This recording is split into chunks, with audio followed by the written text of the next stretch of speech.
o espírito, esse espírito, quando que o pessoal fala, que o pessoal morre e o espírito fica vivo. Essa questão do espírito, ele pode se comprovar que realmente esse espírito ele existe, que ele é forma de uma pessoa. Por seus escritos, eu estou entendendo melhor. Eu morri hoje, né? Morri hoje. Aí, esse espírito que eu morri, esse espírito, o pessoal diz que tem vida após a morte, esse espírito aí, realmente existe ou é conversa fiada? Como é que pode ser provado na química ou não? Primeiramente, eu vou explicar como é que a gente vê aquelas coisas que a gente não vê. Tá? As imagens do James Webb é um bom exemplo de como você vê as coisas que os olhos humanos não veem. Né? Como, por exemplo, assim, dependendo do comprimento de onda, você não vai ver. A gente enxerga entre 380 nanômetros e 720. A gente chama isso de comprimento de onda visível. Tá? O comprimento visível, a frequência que a gente enxerga. Fora disso, nossos olhinhos não enxergam. Tá? Então, a gente utiliza equipamentos para enxergar coisas que a gente não vê. Como, por exemplo, a atmosfera, ela está aqui, ela é feita por matéria, ela é invisível aos nossos olhos, né? Mas, com determinados equipamentos, a gente consegue literalmente ver uma coloração diferente nisso. Tá, pessoal? Então, basicamente isso. Agora, a gente faz o quê? Faz a compreensão. Por exemplo, a pessoa morreu, já teve esses experimentos, inclusive, pessoal, se você soubesse o tipo de experimento, inclusive, que um grupo nazista fez durante a Segunda Guerra Mundial, vocês iriam se surpreender. Enfim, isso é um assunto para um outro dia. Mas é muito interessante ressaltar que já, por exemplo, todo o espectro que a gente conhece hoje, ó, eu falo, a gente conhece hoje o espectro eletromagnético. Aquilo dali, a priori, é as coisas que a gente toca, que é a matéria bariônica, aquilo que é formado por alguma coisa e nós poderia ver.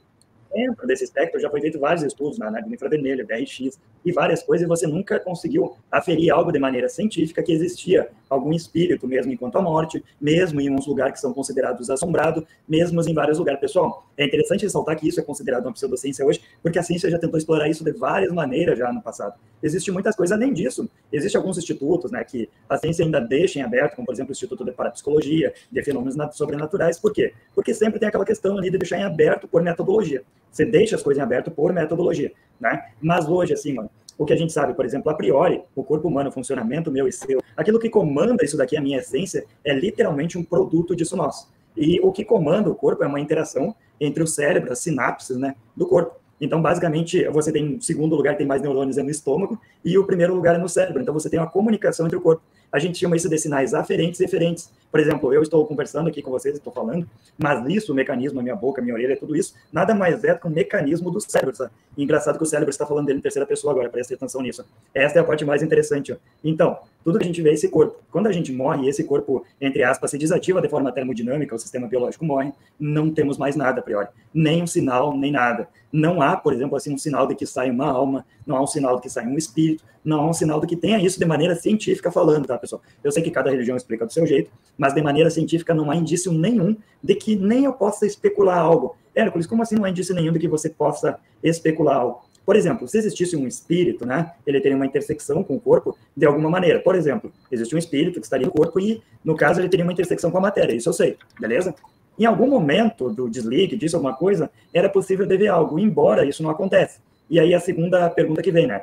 Para onde vai isso se a gente não consegue ver em nenhum lado do espectro e tudo mais, certo? Então tem muitas coisinhas que a gente vê e que a gente se pergunta, então nada mais é, por exemplo, assim, do que o próprio corpo, a interação dele, sistemas biológicos. Inclusive, você é fruto do meio, sabe? As coisas que a gente pensa, as coisas que eu sei, né? As coisas que o Antônio sabe, as coisas que você sabe, é a interação com o meio. Então, a priori, a gente não tem nada extra, pessoal. A priori, de maneira científica, medindo, a gente não tem nada extra à matéria aqui, não tem espírito. Deixa eu dar um adendo nisso aí, Hércules. Galera, essa questão de alma, tá, Levi? Presta atenção. Alma vem do latim ânimo ou ânima, tá? Ânimo ou ânima. Você já viu aquela palavra, já viu os desenhos japoneses, Dragon Ball, Cavaleiro Zodíaco? Aqueles desenhos japoneses são chamados de animes, né? E os desenhos em quadrinhos são chamados de animações. Aqueles filmes que a gente vê de desenho é chamado de animação. Por que animação? Porque você está vendo que são vários desenhos, vários recortes de desenho que estão sendo, parecendo que tem movimento. Vocês estão percebendo isso? Aí você vai reparar, ué, então quer dizer que os recortes de desenho estão ganhando vida. Então eles estão sendo animados, porque eles estão tendo movimento. Então, galera, o que acontece? Antigamente, as pessoas não tinham noção de neurônio, de sinapses neurais, de que existe aqui uma carga elétrica, né, que está passando pelo nosso corpo para fazer os músculos se contraírem, mexer os nossos ossos. Então as pessoas não tinham noção dessas coisas, não tinham noção de vírus, de bactérias, de fungo, não tinham noção de nada. Então, célula, neurônio, sinapse, sistema nervoso, essas coisas as pessoas não sabiam disso. As pessoas não sabiam disso. né, dos fatores eletroquímicos, né, que ocorrem no nosso cérebro, que ocorrem no nosso corpo, como o Hércules explicou, as pessoas não sabiam. Então elas pensavam que o movimento, né, para você mexer o dedo, né, você tinha que mexer a mão, que a mão era mexida pelo braço, que o braço pelo ombro, até chegar naquilo que eles vão falar que é a alma. Então a alma anima, em latim anima, a alma dá um movimento. Então aí que surge essa questão da alma. Então, a alma é como se foi por muito tempo, por exemplo, a questão do éter. Como é que você explica o movimento dos astros no universo? Né? Para eles tinha uma coisa, né, uma quinta essência, uma matéria, né, que a matéria para eles era terra, fogo, água e ar, né, quase um capitão planeta. Né? E aí tinha o éter. Para eles, o éter preenchia o universo e fazia o movimento das estrelas, do sol, da lua, tudo isso. Então, para os antigos, o que animava o corpo era a alma. Você conseguiu compreender isso, Levi? Então, depois que o ser humano conseguiu identificar as células, o sistema nervoso, o processo eletroquímico, essa questão de alma ficou obsoleta. Você conseguiu compreender isso? Todo mundo aí entendeu isso, galera? Todo mundo conseguiu compreender? Pode falar, Levi. Peraí. Então, quer dizer o seguinte, vamos lá. Essa questão de alma e espírito, né? Porque, só perguntar para o professor Hércules, essa questão alma e espírito é a mesma coisa? Qual é a diferença entre alma e espírito? Se tem diferença? A priori, assim, pessoal, você tem essas coisas diferentes de religião, né? Tá? Isso daí é uma questão da religião. Então, assim, a priori, cada religião vai ter uma explicação, mas cientificamente, isso não teria diferença, porque a priori, como eu mencionei, a priori não tem, a gente não consegue detectar nada além da matéria. Inclusive, tem uma coisa que explica, por exemplo, as ressuscitações da morte, né, que a pessoa acha que é o espírito que voltou. Por exemplo, a pessoa vai lá, morre afogada, ou morre com alguma coisa, e você vai lá com um choque, né, faz o choquezinho lá, e você ativa a célula. Por quê? Porque choque é elétrons. Elétrons literalmente dão um susto na célula, porque a célula é um sistema biológico, formada por átomos, formada por moléculas, que interagem com elétrons. Aí esses elétrons fazem uma corrente, essa corrente reativa o seu sistema, dá um susto nele, tá? E ele responde com uma questão de volta à vida, tá, pessoal? Então, basicamente é isso. E por que a pessoa volta à vida ali naquele instante, meu amigo questionador? É que as células não morreram. As células do corpo, quando você morre, elas vão se desativando pouco a pouco termodinamicamente, sabe? Uma, outra, não morre toda junto.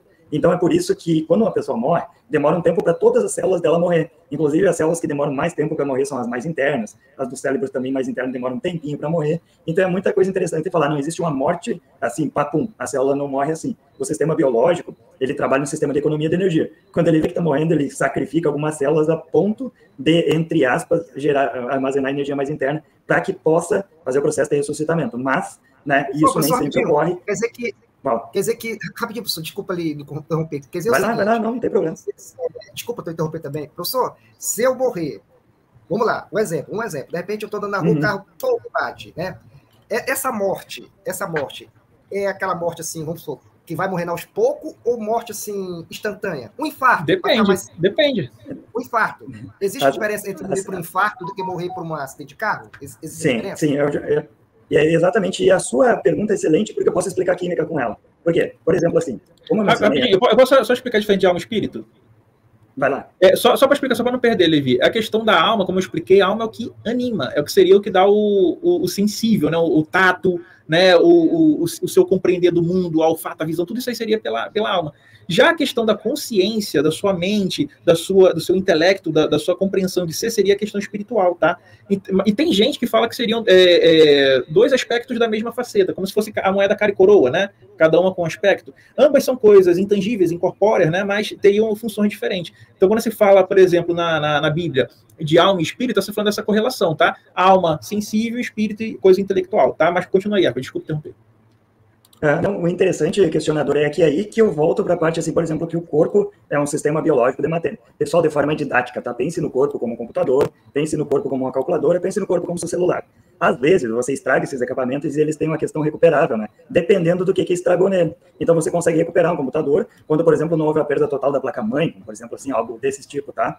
Quebrou uma tecla é algo mais simples. O corpo biológico é a mesma coisa. Por exemplo, então você diz que poderia ter morrido um infarto. O interessante, né, pessoal, o infarto, e eu não estou dizendo que é interessante a morte do infarto, eu estou dizendo da coisa que a gente vai comentar cientificamente agora, tá? Só para deixar claro para todos. Então, por exemplo, se é um infarto assim que não ocorre ruptura muito grande dentro do sistema vascular e ainda mantém a estrutura dele, possivelmente você pode tentar um ressuscitamento, tá? Pode gerar sequelas, como você sabe que muita coisa ocorre, mas isso é legal. Agora, sobre o atropelamento, Depende de que tipo de atropelamento é. Em qual parte, por exemplo, vou te dar um exemplo. É atropelamento de um traumatismo craniano que rachou parte do cérebro. Aí eu tendo a ser inclinado, que é muito difícil um ressuscitamento, porque o cérebro é um dos aspectos literalmente vital para a vida, porque ele é literalmente nós, né? Então, você tem coisa diferente. E aí que eu gosto de associar, olha, por exemplo, a matéria, o corpo se comporta exatamente como você esperaria. As partes dele, por exemplo, funcionam da maneira que a matéria responde, como, por exemplo, assim, ó, esta daqui é cientificamente possível porque é plausível. Esta aqui não, porque, ó, realmente esse é um sistema essencial, ó, é um sistema da matéria essencial, a gente sabe que os pensamentos vêm daqui, a gente sabe que este aqui sou eu, meu cérebro, tá, pessoal? E a gente sabe que as coisas acontecem aqui. Este daqui é muito mais irrecuperável que algumas outras coisas que acontecem no seu organismo, no seu corpo. Então, você vê essa questão, assim, do corpo sendo ele mesmo, ó. É isso que eu e você agora estamos conversando aqui, com o Antônio. Muito provavelmente, o pessoal nunca gosta da verdade absoluta, pessoal. Mas muito provavelmente isso que está acontecendo aqui agora, a alma, coisa, tudo isso aqui, é tudo corpo material. Não existe nada transcendente, não existe nada fora. Quer ver um exemplo disso aí que você está falando? Vamos pensar assim, Paulo Henrique. Provar é difícil que não existe nada transcendente. Até porque o céu é alguma coisa. Não, vou te provar agora que não tem alma. A alma não anima, né? Não anima. Vamos lá, ó. Paulo Henrique, se você sofreu uma lesão aqui no medula espinhal, né? No seu sistema nervoso, você consegue mexer o seu braço, mexer a sua perna? Não, fica tetraplégico. Ué, mas cadê a alma? Para animar.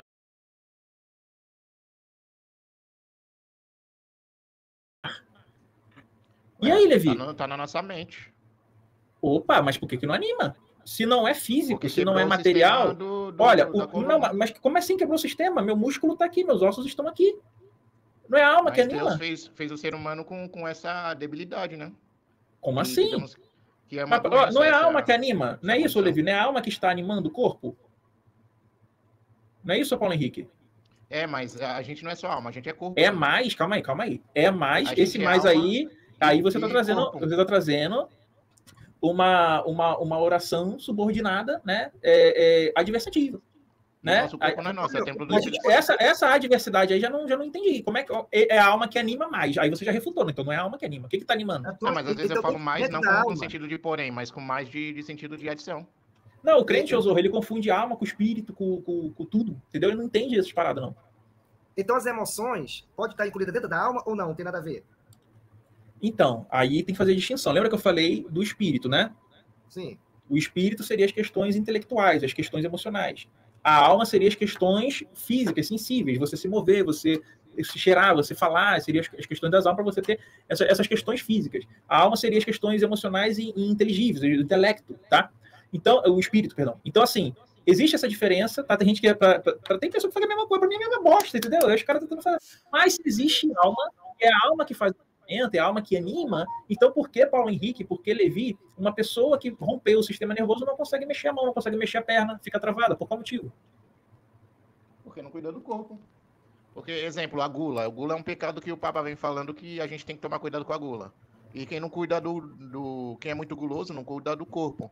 Então, é a mesma coisa. Se uma pessoa caiu, desequilibrou, não está descuidando do corpo. Aí se torna essa pessoa tetraplégica. A mesma coisa um obeso. Se ele não se cuidar, ele se torna uma pessoa com dificuldades de andar. Cara, o Paulo Henrique virou um naturalista, pessoal. Paulo Henrique com papo de ateu aí. Não é papo de ateu, é papo de ser humano. A Bíblia é um livro de ser humano. Tudo é baseado em coisas de ser humano. Até Deus, né? Ih, refutou. Tanto é porque Deus é a imagem e semelhança do ser humano, não de um elefante. Rapaz, eu não sei quanto